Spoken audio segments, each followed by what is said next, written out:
দীপ্ত কৃষি সংবাদে স্বাগত জানাচ্ছি আমি নুসরাত অরিন। শুরুতেই জানিয়ে দিচ্ছি দীপ্ত কৃষি সংবাদ শিরোনাম।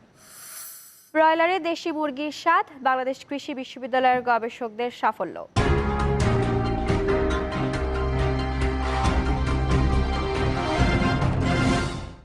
শুনছিলেন দীপ্ত কৃষি সংবাদ শিরোনাম, এবার বিস্তারিত। কয়েক দশক আগে আমাদের দেশে বাণিজ্যিক ভিত্তিতে ব্রয়লার মুরগির উৎপাদন শুরু হয়। বাংলাদেশ কৃষি বিশ্ববিদ্যালয়ের একদল গবেষক বেশ কয়েক বছর গবেষণার মাধ্যমে দেশীয় আবহাওয়া উপযোগী ব্রয়লার মুরগির প্যারেন্ট স্টক উৎপাদনে সফলতা লাভ করেছেন।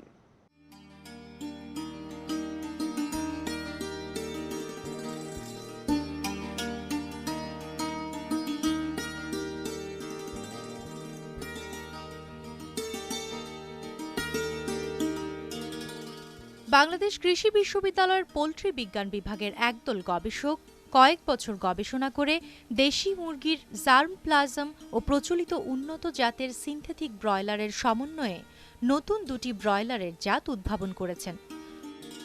উদ্ভাবিত ব্রয়লারের জাতগুলো মাত্র ৩৫ দিন লালন পালনে ১.৫ কেজি ওজন লাভ করে, যা বাজারে প্রচলিত উন্নত মানের যে কোনো ব্রয়লারের মতোই। ২০০৯ সালে প্রথম আমরা উদ্যোগ গ্রহণ করি যে দেশীয় মুরগি থেকে আমাদের আবহাওয়া উপযোগী, বাংলাদেশে আবহাওয়া উপযোগী ব্রয়লার মুরগির জাত উৎপাদন করা যায় কিনা একটা গবেষণা প্রকল্প হাতে নেওয়া হয়।